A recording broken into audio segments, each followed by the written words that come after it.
എന്റെ ഖാദിമിന്റെ റൂഹന്നിൽ താരേണം എന്ന് മാലക്കുൽ മൗത്തോട് കേട്ടോവർ തനിയോന്റെ അരുളാൽ കൂടി താരയ്യങ്ങനെ താരും ഞാനെന്ന് മാലക്കിനാവിണ്ടോവർ നവിൽ കേട്ട് കയ്യില്ല മരർ പീഡിത്തുള്ള ജമ്പീലൈ വേഗം പീഡിത്ത് പാടിത്തോവർ.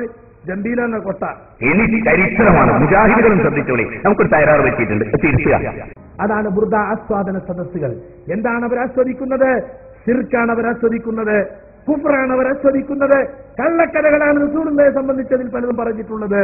ഈ ചെങ്ങാതിയൊക്കെ നാഷണൽ വേസ്റ്റ് ആണ്. സമൂഹമേ, നിങ്ങൾക്ക് എന്തുകൊണ്ട് മനസ്സിലാകുന്നില്ല? ഇപ്പൊ ചിലപ്പോ ഇങ്ങനെ പഴയ അൽമുർഷിദിൽ പഴയ അമലിയാത്തില് സുബ്ഹി നമസ്കാരത്തിൽ ഖുനൂത്ത് ഓതാം എന്ന് എഴുതി വെച്ചിട്ടുണ്ട്. അത് മുജാഹിദുകളുടെ ഇസ്ലാഹി പ്രസ്ഥാനക്കാരുടെ അമലിയാത്തല്ലേ, അവരുടെ പുസ്തകമല്ലേ, അവരുടെ ലേഖനമല്ലേ, അവരുടെ പത്രമല്ലേ ആണ്. അതിൽ ഖുനൂത്ത് ഓതാന്ന് പറഞ്ഞിട്ടുണ്ടല്ലോ, പറഞ്ഞിട്ടുണ്ട്. എന്താ അത് സ്വീകരിക്കാത്തത്? അതിന് തെളിവില്ലാത്തത് കൊണ്ട്.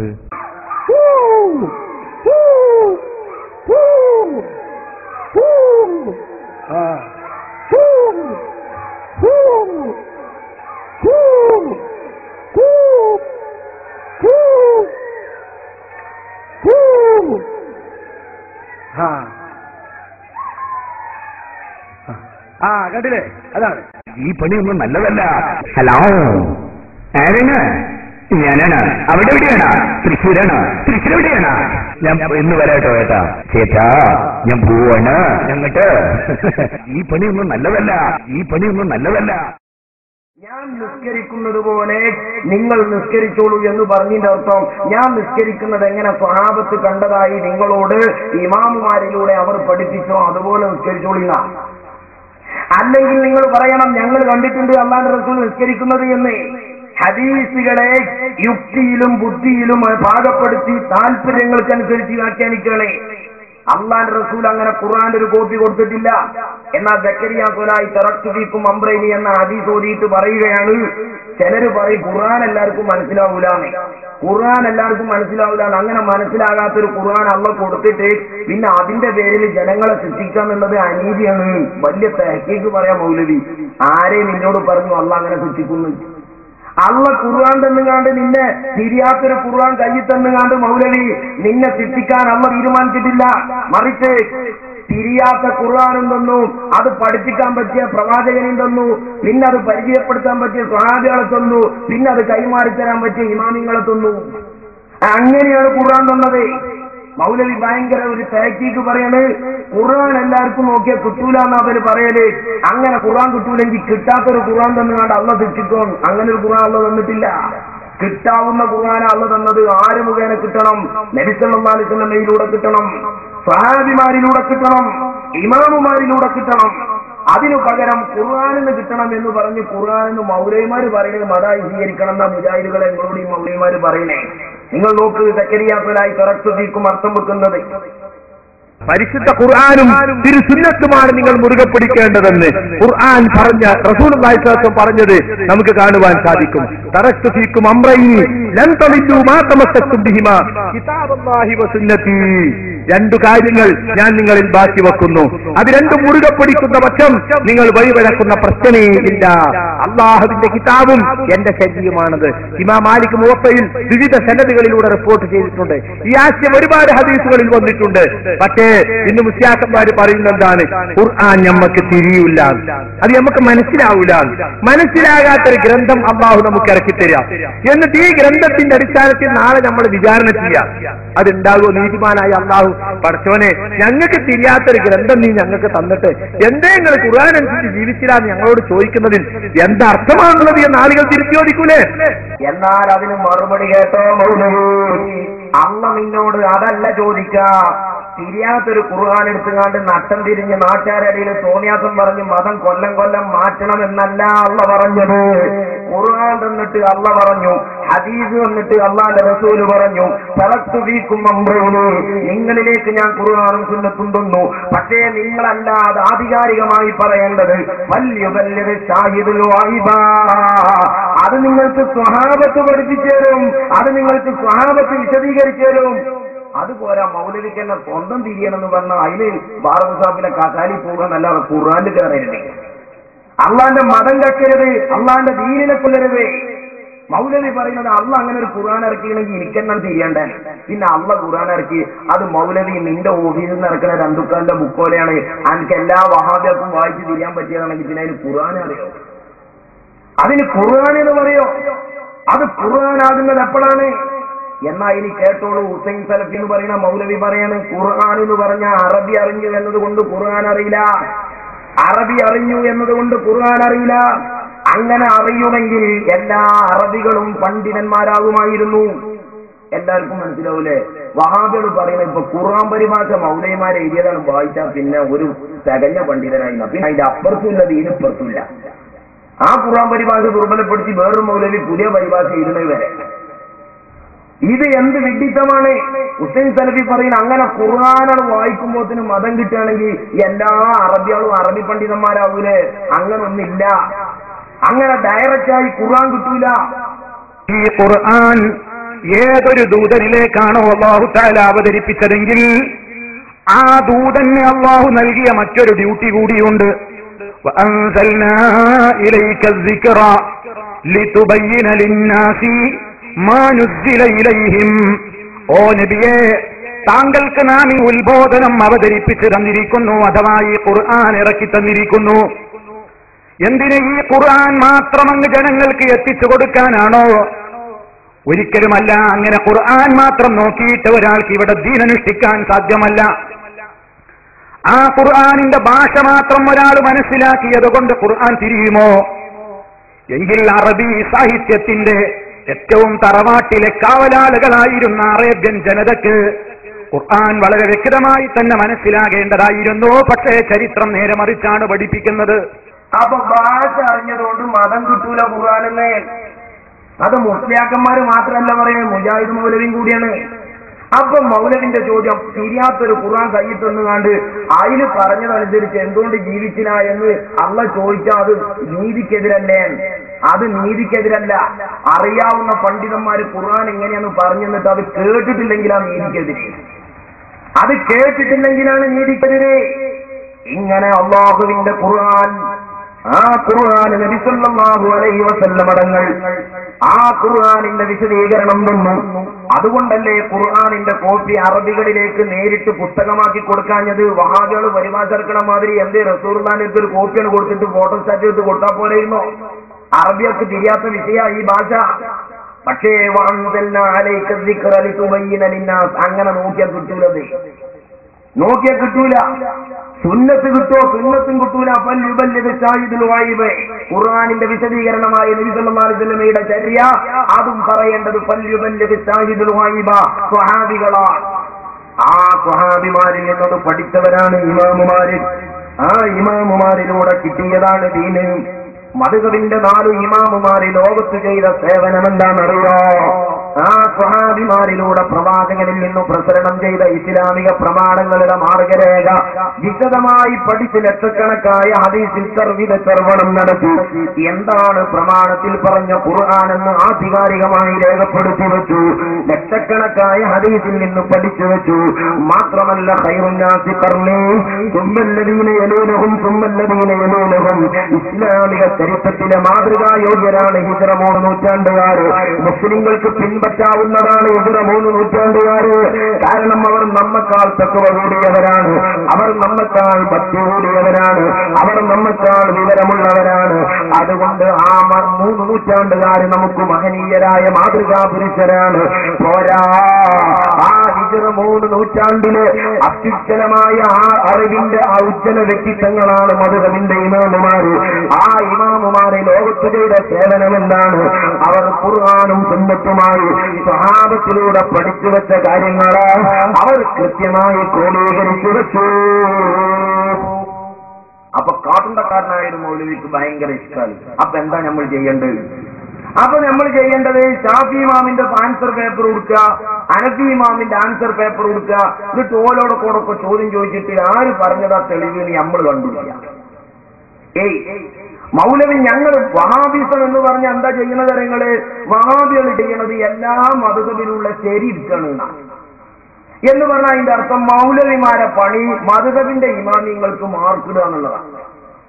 അത് ഏതോ കാര്യങ്ങളിൽ SSLC പരീക്ഷ എഴുതുന്ന കുട്ടിന്റെ ആൻസർ പേപ്പറിൽ 4ാം ക്ലാസ്സുകാരൻ മാർക്കിട്ടാൽ എങ്ങനെ ഉണ്ടാവും? ശരി തെറ്റാവും, തെറ്റ് ശരിയാവും. അതാണ് ഇപ്പൊ വഹാബി പ്രസ്ഥാനത്തിൽ നടക്കുന്നത്. അതാണ് വഹാബി പ്രസ്ഥാനത്തിൽ നടക്കുന്നത്. വിവരമുള്ളവർ പറയുമ്പോൾ വിവരമുള്ളവരെ ചോദ്യം ചെയ്യാനും തിരുത്താനും സമാനമായ വിവരം കയ്യിൽ വേണം മൗലവി. 10 ലക്ഷം ഹദീസിലെ പ്രാഥമിക വിവരമുള്ള പണ്ഡിതന്മാരെ ചോദ്യം ചെയ്യാൻ നിന്റെ കയ്യിൽ എത്ര ഹദീസിന്റെ ജ്ഞാനമുണ്ട്?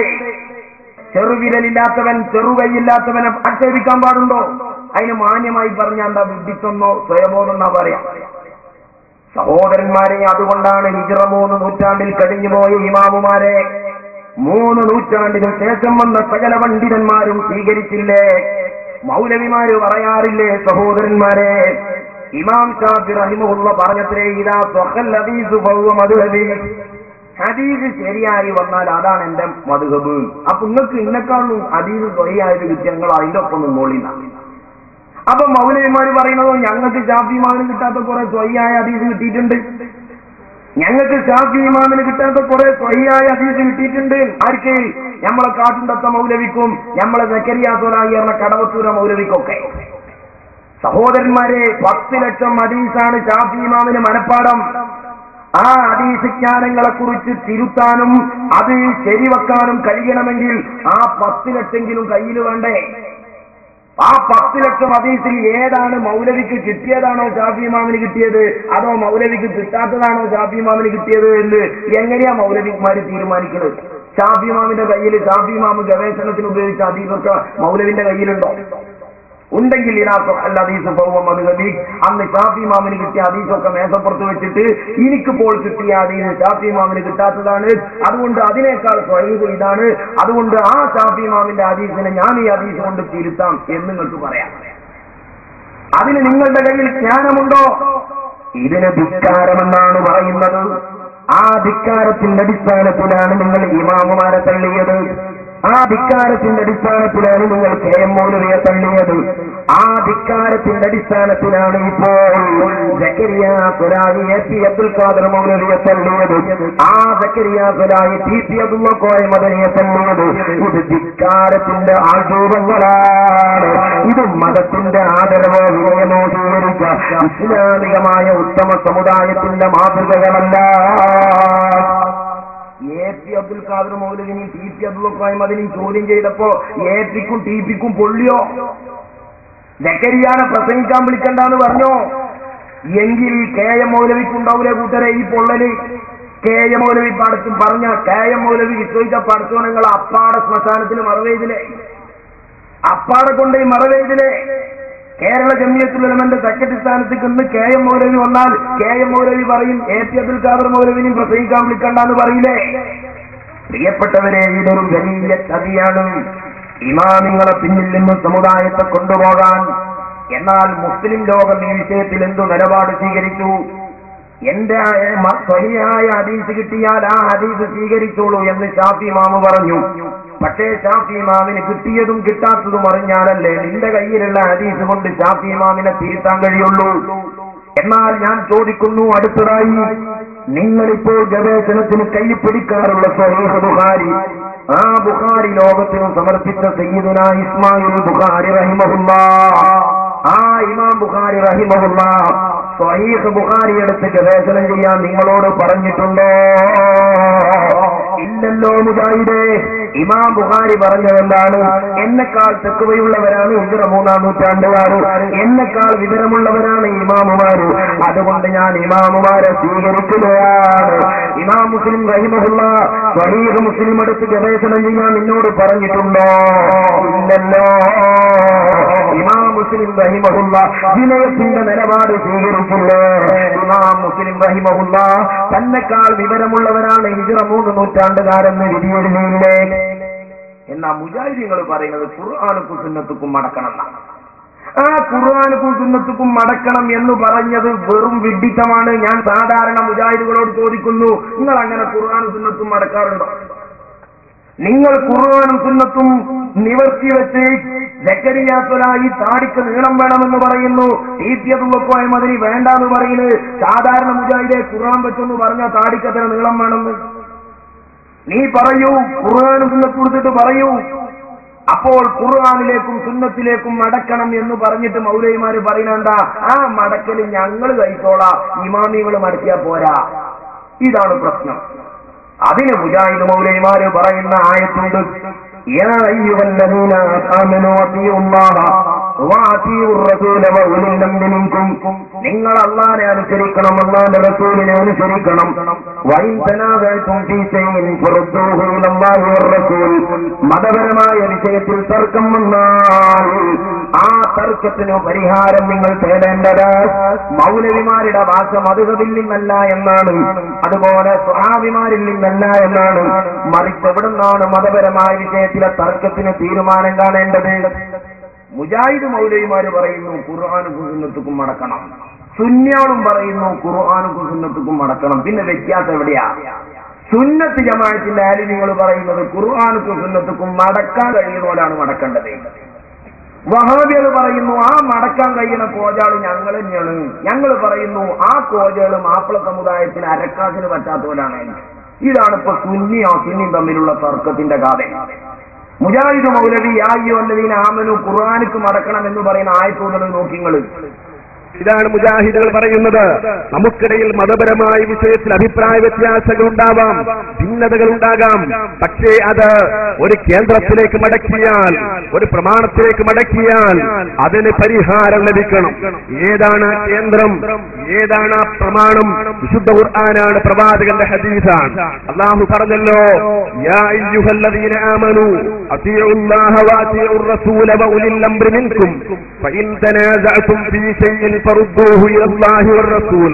അല്ലാഹു സുബ്ഹാനഹു വ തആല വിശദീകരിക്കുകയാണ്, യാ അയ്യുഹല്ലദീന ആമനൂ, സത്യവിശ്വാസികളെ, നിങ്ങൾക്കിടയിൽ ഏതെങ്കിലും വിഷയത്തിൽ നിങ്ങൾ അല്ലാഹുവിനെ റസൂലിനെ അനുസരിക്കണം, നിങ്ങളുടെ കൈകാര്യകർത്താക്കളെ അനുസരിക്കണമെന്ന് പറഞ്ഞിട്ട് അല്ലാഹു പറയുകയാണ്, ഫഇൻ തനാസഅതും ഫീ ശൈഇൻ, നിങ്ങൾക്ക് മതപരമായ വിഷയത്തിൽ വല്ല അഭിപ്രായ വ്യത്യാസം ഉണ്ടാകുന്നുവെങ്കിൽ എന്തു ചെയ്യണം? ഫറുദ്ദൂഹു ഇലല്ലാഹി വറസൂൽ, അല്ലാഹുവിലേക്കും അല്ലാഹുവിന്റെ റസൂലിലേക്കും നിങ്ങൾ മടക്കണം. അപ്പൊ ഖുർആനിലേക്കും സുന്നത്തിലേക്കും മടക്കണം, അതിൽ പരിഹാരം കണ്ടെത്തണം. അഥവാ അതിൽ പരിഹാരം കണ്ടെത്താൻ സാധിക്കുന്നില്ലേ, പിന്നെ എന്നെന്നും അഭിപ്രായ വ്യത്യാസത്തിലായിരിക്കും എന്നാണ്.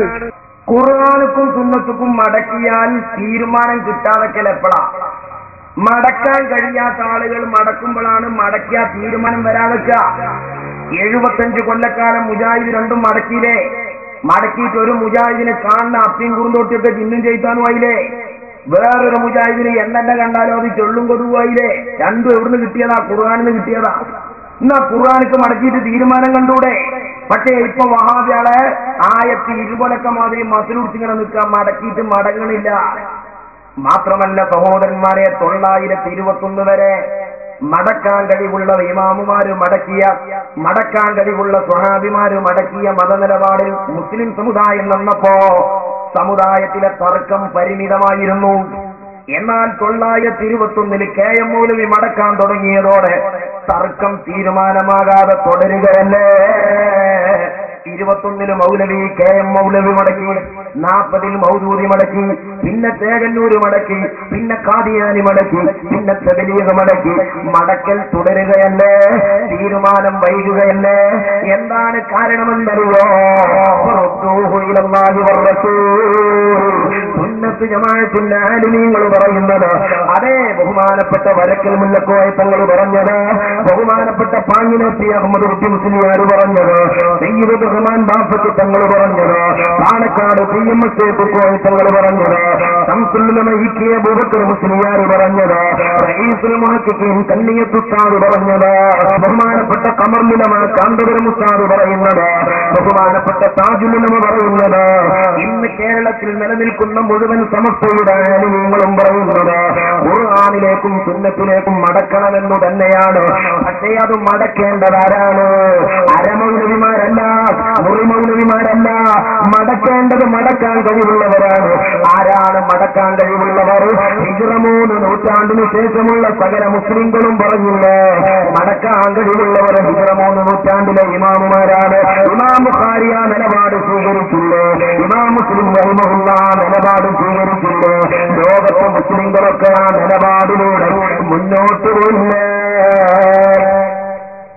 എന്നാൽ വഹാബികൾ പറഞ്ഞതോ ഖുർആനിലേക്കും സുന്നത്തിലേക്കും മടക്കണം എന്ന് പറഞ്ഞാൽ മുജാഹിദുകളായ സാധാരണക്കാരെ നിങ്ങൾ മടക്കാൻ മൗലവിമാർ അനുവദിക്കാറുണ്ടോ? മടക്കിയാൽ നിങ്ങൾക്ക് മതം ഖുർആനിന്ന് കിട്ടുമോ? ഖുർആനിന്റെ ആശയം എന്താണ് എന്ന് നിങ്ങൾക്ക് മനസ്സിലാക്കണമെങ്കിൽ ഒരു മൗലവിന്റെ പരിഭാഷ വേണ്ടേ? മൗലവിയുടെ പരിഭാഷ എന്ന് പറഞ്ഞാൽ മൗലവിക്ക് മതമായി ഗവേഷണം ചെയ്ത് കിട്ടിയത് മൗലവി എഴുതിച്ചത് നല്ലേ, ആ എഴുതിച്ചത് നിനക്ക് ബാധകാവോ? നീ വേറെ മടക്കണ്ടേ? അപ്പൊ മുജാഹിദ് മൗലവിമാരും സുന്നികളും അസുന്നികളും ഖുർആനിലേക്കും സുന്നത്തിലേക്കും മടക്കുന്നില്ല. പിന്നെയോ സുന്നികളാണെങ്കിലും അസുന്നികളാണെങ്കിലും തഖ്ലീദ് ചെയ്യുന്നവരാ. സുന്നികൾ തഖ്ലീദ് ചെയ്യുന്നത് ആരെയാണ്? ഇമാമുമാരെയാണ്. അതേ സമയത്ത് വഹാബികൾ തഖ്ലീദ് ചെയ്യുന്നതോ, വഹാബികൾ തഖ്ലീദ് ചെയ്യുന്നത് കേരള ജംഇയ്യത്തുൽ ഉലമ എന്ന് പറയുന്ന ഈ മൗലവിമാരെയാണ്. കേരള ജംഇയ്യത്തുൽ ഉലമ എന്ന് പറയുന്ന അവരുടെ പണ്ഡിത സഭയിൽ കൊല്ലം കൊല്ലം വരുന്ന മൗലവിമാർക്ക് കൊല്ലം കൊല്ലം തോന്നുന്ന മതം കൊല്ലം കൊല്ലം മതമായി ആചരിക്കുക. ഇതാണ് വാസ്തവത്തിൽ നടക്കുന്നത്. ഇത് മനസ്സിലാക്കാൻ മനസാക്ഷി മതി. മാത്രമല്ല കേരള ജംഇയ്യത്തുൽ ഉലമയുടെ ഭരണഘടനയിൽ പറയുന്നത് എന്താ അറിയുന്നത്? ഖുർആനും സുന്നത്തുന്നു എല്ലാ മുജാഹിദീങ്ങളും മതം കണ്ടെത്തിക്കോളിന്നല്ല. അങ്ങനെയായിരുന്നുവെങ്കിൽ സുന്നികൾ ഇവിടെ ഒരു പരിപാടി വെച്ച് മതം ഇങ്ങനെയാണ് എന്ന് ഞങ്ങൾ പറയുമ്പോ ആ മതത്തിന്റെ ശരിയും തെറ്റും പറയാൻ സക്കരിയാസനായി വരേണ്ട ആവശ്യമുണ്ടോ? ഇവിടുത്തെ മുജാഹിദീങ്ങളൊക്കെ പെരയിൽ ഖുർആനിലെ ഒരു ഹദീസിന്റെ കിതാബും കൂടി വാങ്ങിക്കൊടുത്തൂടെ? എന്നിട്ടൊക്കെ നോക്കിക്കോളി, എന്നിട്ട് മൂലേര് പറഞ്ഞത് തെറ്റോ ശരിയോ കണ്ടുപിടിച്ചോളി എന്ന് പറഞ്ഞാൽ പോലെ. എന്തേ അത് നടക്കാത്തത്?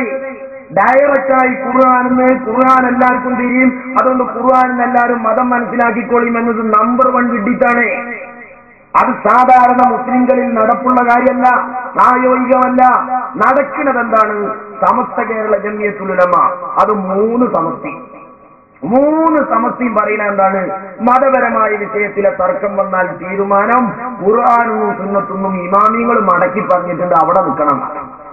അതുകൊണ്ടാണ് ഞങ്ങൾ നന്നായി തല്ലും. ചിലപ്പോ എങ്ങനെ തച്ചാലും ഞങ്ങൾ ഇപ്പോഴും സുബൈക്ക് കുനൂത്തോദിക്കാൻ നിൽക്കല്.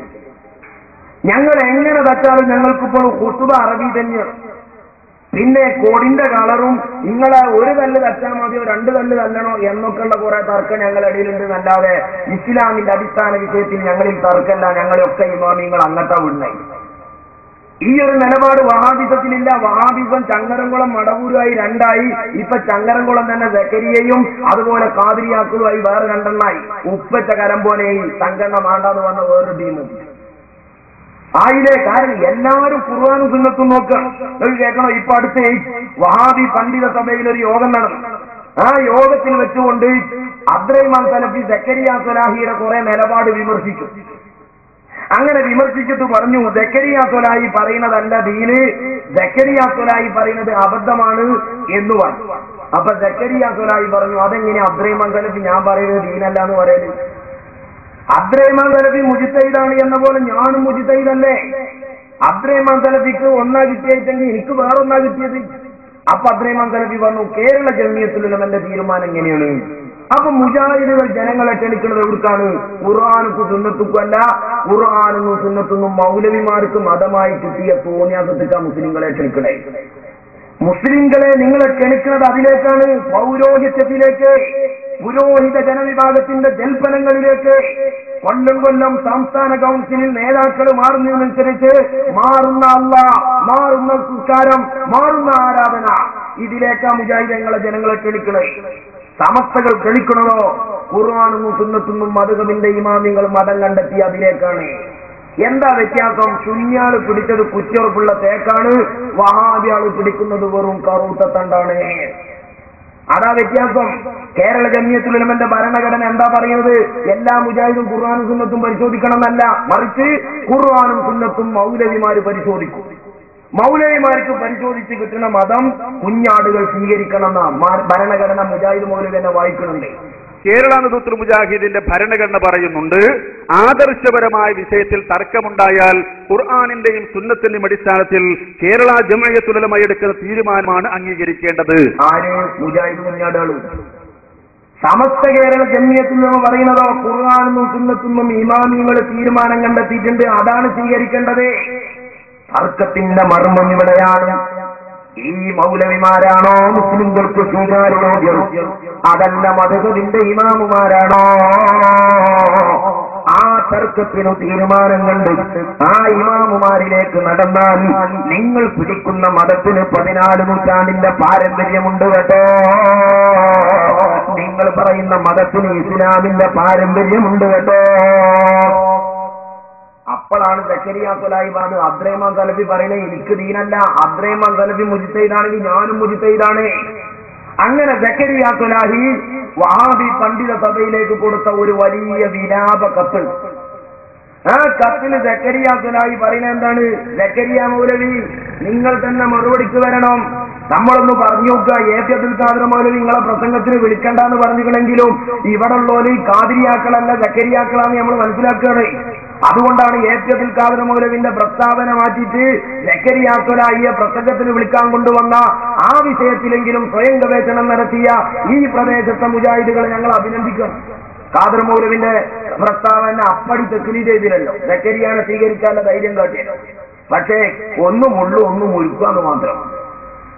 ഞാൻ സക്കരിയ സ്വലാഹി എഴുതിയ കത്താത് പണ്ഡിത സഭയിലേക്ക്. എന്താ കത്തിന്റെ വിഷയം?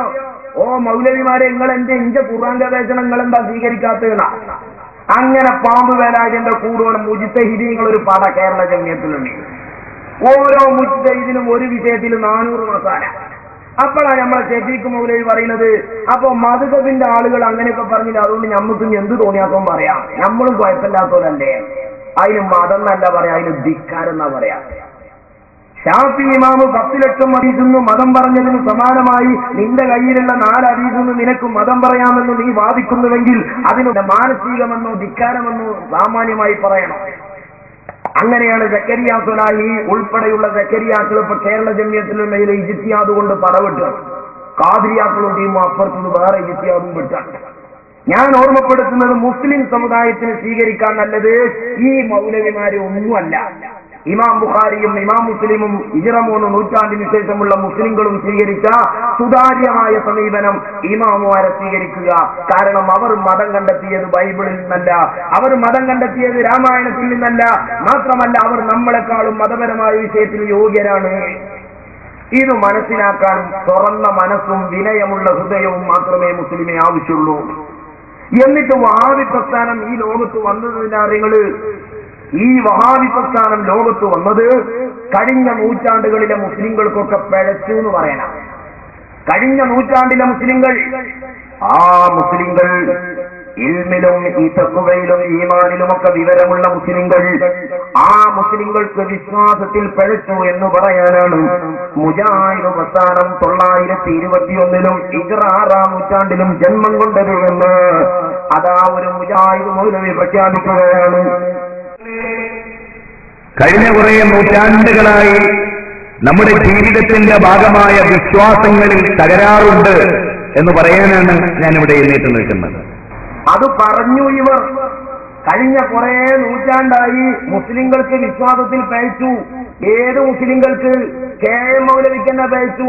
എവിടെ പഴിച്ചു? കർമ്മപരമായ വിഷയത്തിലല്ല, വിശ്വാസത്തിൽ പഴിച്ചുന്ന ചങ്ങാതിമാരെ വിശ്വാസത്തിൽ പഴിച്ച ഓനെ മാപ്പിളക്കൂട്ടത്തിൽ നിർത്താൻ പറ്റുമോ? പിന്നെ എങ്ങനെ ഈ കെ.എം. മൗലവി നിങ്ങൾ ആദ്യകാല അമരക്കാരനായത്? എന്ത് വൈരുദ്ധ്യമാണ് മുജാഹിദുകളെ നിങ്ങൾ ഈ പറയുന്നത്?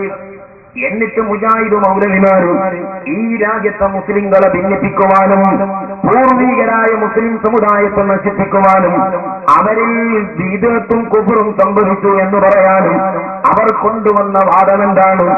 ഈ രാജ്യത്തെ മുസ്ലിങ്ങള്, ഈ ലോകത്തെ മുസ്ലിങ്ങള് കഴിഞ്ഞ നൂറ്റാണ്ടുകളിൽ ജീവിച്ചുപോയ ഇമാമുമാരും പണ്ഡിതന്മാരും സ്വാലിഹീങ്ങളുമൊക്കെ ജീവിതത്തിൽ ശിർക്ക് വെച്ചവരാണ് എന്നവർ പറയുകയാണ്. ആരാണ് ശിർക്ക് വെച്ചത്? ഇൻഷാ അല്ലാഹ് നാളെ മൗലവിമാരും മൗലിദുകളും എന്ന വിഷയത്തിൽ നമുക്കത് വിശദീകരിക്കാം. ഔലിയാക്കളെയും അമ്പിയാക്കളെയും ആദരിച്ചതിന്റെ പേരിൽ അവരോട് കറാമത്തിന്റെയും വൈദ്യത്തിന്റെയും സഹായം ചോദിച്ചതിന്റെ പേരില് വിശ്വാസികളൊക്കെ മുശ്രിക്കാണെന്ന് പറഞ്ഞു മഹാരഥന്മാരായ ഇമാമുമാരെയൊക്കെ ഇവർ തള്ളുകയാണ്. എന്റെ പ്രിയപ്പെട്ട സഹോദരന്മാരെ, നിങ്ങൾ നോക്കൂ, ആ മുസ്ലിം സമുദായത്തിൽ ഇവർ ശിർക്ക് ആരോപിക്കുകയാണ്. മുസ്ലിം സമുദായത്തിൽ കഴിഞ്ഞ കുറെ നൂറ്റാണ്ടായി ഉള്ള സംഗതി എന്താ? ചെറുതൊന്നല്ല, ശിർക്കാണ്. ആ ശിർക്കിന്റെ ഗൗരവം എന്താണ്? അത് സക്കരിയ സ്വലാഹി ഇവിടുന്ന് പറയുന്നുണ്ട്. അള്ളാഹുവിന്റെ ദീനിൽ ഏറ്റവും വലിയ കുറ്റമാണ് ശിർക്ക്. ഇന്ന ശിർക്കല മുൻമുല്ലമീൻ, ശിർക്ക് ഗുരുതരമായ അക്രമമാകുന്നു. വമൻശിരിക്ക് ബില്ലാഹി ഫഖദ് ഹറമല്ലാഹു അലൈഹി ജന്ന, ആരെങ്കിലും ശിർക്ക് വെച്ചാൽ അവന് സ്വർഗ്ഗം ഹറാമാണ്. മാത്രമല്ല ഇന്ന ശിർക യഹബത്തന അമലുക, നീയെങ്ങാനും ശിർക്ക് വെച്ചാൽ നിന്റെ അമലുകളൊക്കെ പൊളിഞ്ഞു പോകും. ശിർക്കല്ലാത്ത ഏത് പാപങ്ങളും പൊറുക്കപ്പെട്ടേക്കാം. എന്നാൽ ശിർക്കോടുകൂടി മരിച്ചാൽ, തൗബ ചെയ്യാതെ മരിച്ചാൽ പൊറുക്കുന്ന പ്രശ്നമില്ല. ഇത്ര ഗൗരവത്തിൽ പഠിപ്പിച്ച ഒരു കാര്യമാണ് ശിർക്ക്. എന്നാൽ ഞങ്ങൾ ചോദിക്കട്ടെ മൗലവിമാരെ, ഇങ്ങനെ ഒരു ശിർക്ക് മുസ്ലിം സമുദായത്തിലുണ്ടെന്ന് നിങ്ങൾക്ക് വിശ്വാസമുണ്ടോ? ഈ ഒരാശയം ഏതെങ്കിലും ഒരു മുസ്ലിമിന്റെ ജീവിതത്തിൽ ഇവിടെ നിലനിൽക്കുന്നു എന്ന് ഏത് മൗലവിക്കാണ് വിശ്വസിച്ച് ജീവിച്ചു കാണിച്ചു തരാൻ കഴിയുക? നിങ്ങൾ എത്ര ആയത്തോടിയാലും ഹദീസോടിയാലും അങ്ങനെ ഒരു വിശ്വാസം നിങ്ങളുടെ കൽബിലില്ല. മുസ്ലിം സമുദായത്തിൽ ശിർക്കുണ്ടെന്ന് പറയുന്ന മൗലവിമാരെ, എന്താണ് ശിർക്കിന്റെ ഗൗരവം? ഇന്ന ശിർക്കല യഹ്ബത്തന്ന അമലുക എന്നല്ലേ പറഞ്ഞത്. ശിർക്കൊരാളുടെ ജീവിതത്തിലുണ്ടായാൽ അവൻ നിസ്കരിക്കുന്ന നിസ്കാരം സ്വീകാര്യമല്ല, അവൻ ചെയ്യുന്ന ഹജ്ജ് സ്വീകാര്യമല്ല, അവന്റെ നിസ്കാരങ്ങളോ നോമ്പോ സ്വീകാര്യമല്ല. ഇങ്ങനെ ഒരു പ്രശ്നം ഇവിടെ ഏത് മുസ്ലിമിന്റെ ജീവിതത്തിലാണുള്ളത്? അങ്ങനെ ഒരു വിശ്വാസം ചുരുങ്ങിയത് മരിച്ചതോ ജീവിച്ചിരിക്കുന്നതോ ആയ ഒരു മുജാഹിദ് മൗലവിക്കുണ്ടോ? ഉണ്ടെങ്കിൽ ഞാൻ ചോദിക്കുന്നു, മൗലിദോടുന്ന മുസ്ലിയാര് ശിർക്കാണ് ചെയ്യുന്നതെങ്കിൽ ആ മുസ്ലിയാര് നിസ്കരിക്കുമ്പോ അയാളെ നിസ്കാരം ബാത്തിലല്ലേ? ഓ മുജാഹിദേ, പറയുന്നതും പ്രവർത്തിക്കുന്നതും എങ്ങനെയാണ് വൈരുദ്ധ്യമാകുന്നത്? അസംബദ്ധത്തിന്റെയും അസത്യത്തിന്റെയും ആൾക്കൂട്ടമല്ലേ പാദ്രിമാരെ നിങ്ങളാ? എന്ത് തോന്നിവാസമാണ് ഈ മുസ്ലിം സമുദായത്തിന്റെ നെഞ്ചിലേക്ക് നിങ്ങൾ വലിച്ചെറിയുന്നത്? ഇവിടെ പലരും മാന്യത നടിക്കുകയാണ്. മുസ്ലിം സമുദായത്തിന്റെ മുഖത്ത് നോക്കി പറയാവുന്നതിൽ ഏറ്റവും വൃത്തികെട്ട ആഭാസം വിളിച്ചു പറഞ്ഞിട്ട് നിങ്ങൾ ഞങ്ങളോട് മാന്യത കാണിക്കുകയോ, നിങ്ങൾ ഞങ്ങളോട് സൗഹൃദം കാണിക്കുകയോ? മുസ്ലിം സമുദായത്തിൽ ആരാണ് ശിർക്ക് ചെയ്യുന്നത്? നിങ്ങൾക്കതൊന്നും ജീവിച്ചു കാണിച്ചു തരാൻ കഴിയോ? ശിർക്ക് ചെയ്യുന്ന മുസ്ലിമിന്റെ നിസ്കാരം ബാത്തിലല്ലേ? ശിർക്ക് ചെയ്യുന്ന മനുഷ്യന്റെ നിസ്കാരവും മറ്റും ബാത്തിലല്ലേ? അങ്ങനെ ബാത്തിലായ ഹജ്ജിന്റെ പിറകെ, അങ്ങനെ ബാത്തിലായ ഇമാമിന്റെ പിറകെ നിസ്കരിക്കാൻ പറ്റുമോ മൗലവി? ഇവിടെ മൗലിദോടുന്ന സുന്നി, ഇവിടെ മൗലിദോടുന്ന സുന്നി, ആ സുന്നി നിസ്കരിക്കുമ്പോ ആ സുന്നിയുടെ പിറകെ നിസ്കരിക്കുന്ന നിങ്ങളുടെ തറവാടിന്റെ സംസ്കാരം കാണുന്നാൽ അതിൽ ആരെങ്കിലും അത്ഭുതപ്പെടേണ്ടതുണ്ടോ? മാന്യമായി തറവാടിത്തമുള്ളവർക്ക് ചെയ്യാൻ പറ്റിയ വൃത്തികേടാണോ ഇത്? ഒരു കാലത്ത് ചെറുക്കുണ്ടെന്ന് പറയുക, മറുകാലത്ത് ചെറുക്ക് ചെയ്യുന്നവന്റെ ആരാധന ബാത്തിലാണെന്ന് പറയുക. ഇത് രണ്ടും പറഞ്ഞ് ബാത്തിലായി നിസ്കരിക്കുന്നവന്റെ പിറകത്തേക്ക് നിസ്കരിക്കുക. ഇതെന്ത് വൈരുദ്ധ്യമാണ് മൗലവിമാരെ? മാന്യമായി ഇതെന്ന് വിശദീകരിച്ചു കൊടുക്കൂ. ഇതൊരു വലിയ അജണ്ടയാണ് മുസ്ലിമ്. എന്താണ് ഈ അജണ്ടയിലൂടെ അവൻ ലക്ഷ്യമാക്കുന്നതെന്നറിയോ? ഇസ്ലാം വളരെ ഗൗരവത്തോട് കണ്ട ഒന്നാണ് ചെറുക്ക. ആ ചെറുക്കൊരിക്കലും തൗഹീദുമായി കൂടിക്കലരുകയില്ല. പക്ഷേ ചെറുക്കിനെയും തൗഹീദിനെയും കൂട്ടിക്കലർത്താനുള്ള കാപട്യമാണ് മൗലവിമാർ ചെയ്യുന്നത്. കാരണം മൗലവിമാരുടെ കയ്യില് അടിസ്ഥാനപരമായ ആശയം എന്താണ്? ഇവിടെ തൗഹീദും ചെറുക്കും തമ്മിൽ വ്യത്യാസമില്ല എന്നാണ്. ഇവിടെ ഏപ്രിൽ ഉസ്താദിൽ തൗഹീദും ചെറുക്കുമുണ്ട്, പാണക്കാട് തങ്ങളിൽ തൗഹീദും ചെറുക്കുമുണ്ട്. ഇതൊന്നും വലിയ വ്യത്യാസമില്ല എന്ന് വരുത്തിത്തീർക്കുകയാണ്. കാരണം മൗലവിമാരെ സംബന്ധിച്ചിടത്തോളം യഥാർത്ഥ ചെറുക്കിന്റെ പശ്ചാത്തല മതത്തിലേക്ക് കുടിയിരുത്തിയിട്ട് തൗഹീദും ചെറുക്കും ഒന്നാണെന്ന് സ്ഥാപിച്ച് ഇസ്ലാമിനെ സർവമത സത്യവാദമാക്കാനുള്ള അജണ്ടയല്ലേ മൗലവിമാരെ? കാരണം വഹാബിസത്തിന്റെ ഉള്ളി അജണ്ട ഇവിടെ യഥാർത്ഥ ശിർക്ക് ചെയ്യണ ബാലേട്ടൻ തന്നെ ഒന്നാം തരം മുസ്ലിമാണ്. ആ ഒരാശയം സമുദായത്തെ പഠിപ്പിക്കുക. അതിന്റെ ഭാഗമായ ഒരു മൗലവി പറയാണ്, ദൈവമേ കാക്കനെ എന്ന് പറയുന്ന ബാലേട്ടൻ യഥാർത്ഥ മുസ്ലിമാണ്. യഥാർത്ഥത്തിൽ ദൈവമേ രക്ഷിക്കണേ എന്ന് പറഞ്ഞ ബാലേട്ടനാണ് യഥാർത്ഥ മുസ്ലിം. മൊയ്തീൻ ശൈഖേ രക്ഷിക്കണേ എന്ന് പറഞ്ഞവനാണ് കാഫിർ. ഇത് മത മാനസികാന്നാ ഞങ്ങൾ ചോദിക്കുന്നത്. ബദരീങ്ങളെ കാക്കണേ എന്ന് പറയുന്ന മുസ്ലിം കാഫിറും, ദൈവമേ കാക്കണേ എന്ന് പറയുന്ന ബാലേട്ടൻ മുസ്ലിമുമാണ് എന്ന തിയറി, അഥവാ തൗഹീദും ശിർക്കും ഒരിടത്ത് സംഗമിക്കുന്നു എന്ന വൈരുദ്ധ്യാത്മകവാദം, അത് സ്ഥാപിച്ചെടുത്ത് ഇസ്ലാമിനെ സർവമത സത്യവാദമാക്കണം നിങ്ങൾക്ക്. അത് ഒറ്റയടിക്ക് ബാലേട്ട മുസ്ലിമാന്ന് പറഞ്ഞാൽ മാപ്പിളാര് സ്വീകരിക്കൂല. അതിന് നിങ്ങൾ ചെയ്ത ഒരു തന്ത്രാണ് മുസ്ലിം സമുദായത്തിലെ ആദരിക്കപ്പെടുന്ന ആളുകളിൽ, മുസ്ലിം സമുദായത്തിലെ മുഖ്യധാര സമുദായത്തിൽ ഈ ബാലേട്ടം ചെയ്യണ ശിർക്ക് എന്ന് ആദ്യങ്ങൾ പഠിപ്പിച്ചു. അങ്ങനെ പഠിപ്പിച്ചിട്ട് വേണം ബാലേട്ടം ചെയ്യണ ശിർക്ക് പാണക്കാട്ടത്തങ്ങളും AP ഉസ്താദും പള്ളിക്കല മൂല്യമാരും ചെയ്യുന്നുണ്ട് എന്ന് പഠിപ്പിച്ചിട്ട് വേണം, അവരുടെ പിന്നിൽ തുടർന്ന് നിസ്കരിച്ചിട്ട് വേണം നാളെ ബാലേട്ടനെ നീറാബ് കൊണ്ടുവരാനേ. അതിന്റെ ഒന്നാമത്തെ ചവിട്ടുപടിയാണിത്. അതിന്റെ ഭാഗമായി നിങ്ങൾ ചെയ്ത തോന്നിവാസം അറിയുമോ? ആധികാരികമായി നിങ്ങൾ ചോദിക്കട്ടെ. അവർ എന്ന് പറയുക എങ്ങനെ ചരിത്രമണ്ണിൽ നിന്ന് കടൽ താണ്ടി കടന്നുവന്ന് കേരളീയ മുസ്ലിങ്ങളുടെ ഉത്തരങ്ങളിലേക്ക് അള്ളാഹുവിന്റെ മതത്തിന്റെ ആത്മീയ കിരണങ്ങൾ കൈമാറിയ ആദരണീയരായ സാധാത്തുക്കളെ പാണക്കാട് കൊടപ്പനക്കൽ തറവാട്, ആ തറവാട്ടിലൂടെ കടിഞ്ഞുപോയ സയ്യിദുമാരെത്രയാണ്, ആ തറവാട്ടിലൂടെ കടന്നുപോയ നേതാക്കളെത്രയാണോ ഇന്ത്യ രാജ്യത്തെ മുസ്ലിം ജനസമൂഹം ആശയപരമായി അസ്തിത്വം നഷ്ടപ്പെട്ട് ഇന്ത്യ വിഭജനത്തിന്റെ ദുരന്തം ചെറുകൊടിഞ്ഞ പട്ടികളെ പോലെ അരക്ഷിതാവസ്ഥയിലേക്ക് കടന്നുപോയപ്പോ ഈ രാജ്യത്തെ മുസ്ലിം ന്യൂനപക്ഷങ്ങൾക്ക് ചിറകുവെച്ചു കൊടുത്ത ആദരണീയനായ ഹവർമത്തിൽ കടന്നുവന്ന കൊടപ്പനക്കൽ തറവാട്ടിന് ആദരണീയനായ സയ്യിദ പാണക്കാട് പൂക്കോയത്തങ്ങള് രാജ്യത്തെ രാഷ്ട്രീയ സംവിധാനങ്ങളിൽ നിറഞ്ഞു നിന്നപ്പോഴോ ആ സയ്യിദിന്റെ തിരുമുറ്റത്ത് കടന്നുവന്ന മന്ത്രിച്ചോടിപ്പോയ ജനങ്ങളില്ലേ, അവർക്ക് ചെറുതോടിക്കൊടുത്ത ജനങ്ങളില്ലേ, ആദരണീയരായ സയ്യിദുമാരില് കുഫ്റാരോപിച്ചു നിങ്ങൾ ആലോചിക്കേണ്ടതുണ്ട്. PMSA പൂക്കോയത്തങ്ങളുടെ പാതലും തുടർന്നുകൊണ്ട് അവിടുത്തെ പ്രഥമപുത്രനായ പാണക്കാട് മുഹമ്മദ് ശിയാബുരങ്ങള് ഒരു കാലത്ത് രാഷ്ട്രീയ രംഗത്ത് നിറഞ്ഞു നിന്നപ്പോഴോ അതേ സമയത്ത് തന്നെ തന്റെ തറവാട്ട് മുറ്റത്ത് കഴിഞ്ഞ കാലങ്ങളിൽ കടന്നുപോയ ആത്മീയ പുരുഷന്മാർ കൈമാറിയ ഇസ്ലാമിന്റെ ആധ്യാത്മിക രംഗത്ത് പ്രജ്വലിപ്പിച്ച പാണക്കാട്ടെ തങ്ങളു പാപ്പ ആ മഹാനായ സയ്യിദ് കൊടപ്പനക്കൽ തറവാടിന്റെ തിരുമുറ്റത്ത് കടന്നുവന്ന് മന്ത്രിച്ചൂടാൻ വരുന്ന മുസ്ലിങ്ങളെ മന്ത്രിച്ചൂടിയതുകൊണ്ട്, അവർക്ക് ഉറക്കെഴുതി കൊടുത്തതുകൊണ്ട്, അവർക്ക് നൂലെഴുതി കൊടുത്തതുകൊണ്ട് വഹാബികളെ അവർ കാഫിറായി എന്ന് നിങ്ങൾ പച്ചയായി പറഞ്ഞിട്ടില്ല. ഇനി ഞങ്ങൾ ചോദിക്കുന്നു വഹാബികളെ, ആ പാണക്കാട് തങ്ങൾ പാപ്പയെ കുറിച്ച് നിങ്ങൾ ഇറക്കിയ ഡോക്യുമെന്ററി എന്താണ്?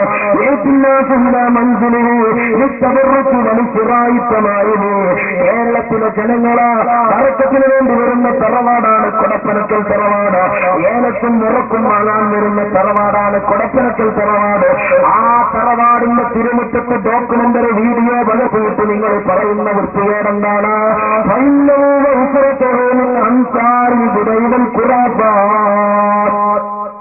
പാണക്കാട്ടെ തങ്ങളും മാത്രമല്ല, പൂക്കോയ തങ്ങൾ മാത്രമല്ല, അവർ മൗത്തിൽ നിന്ന് കടന്നുവന്ന് ഇവിടെ ആത്മീയ അത്താണിയായി നിലനിന്ന ആ തറവാട്ടിലൂടെ കൊഴിഞ്ഞുപോയ സകല തങ്ങന്മാരുടെയും തറവാട് കുഫറിന്റെ തറവാടാണെന്ന് മൂന്ന് മുസ്ലിം ലോകത്ത് പരിചയപ്പെടുത്തിയ ധിക്കാരികളെ, നിങ്ങൾ എങ്ങനെയാണ് മുസ്ലിം സമുദായം വിലയിരുത്തേണ്ടത്?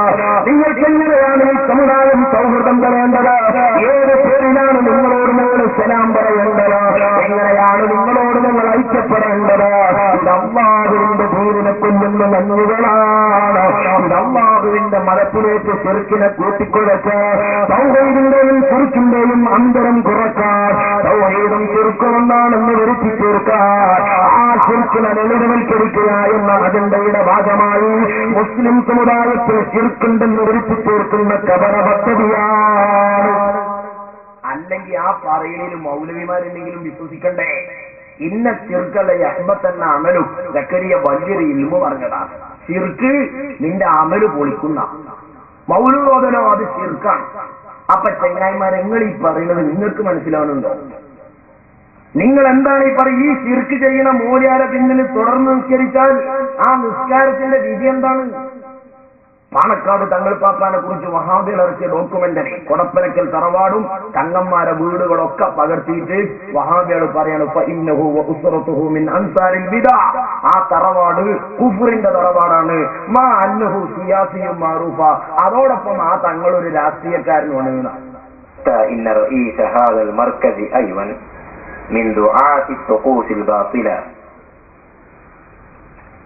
പാണക്കാട്ട വീടുകളാണ് അവിടെ വരുന്ന ആളുകളെയും വാഹനങ്ങളെയൊക്കെ ഡോക്യുമെന്ററിയിൽ പകർത്തി ഇനി തങ്ങൾപ്പാപ്പ ഉറക്കിങ്ങനെ കൊടുക്കുന്നത് കാണാം.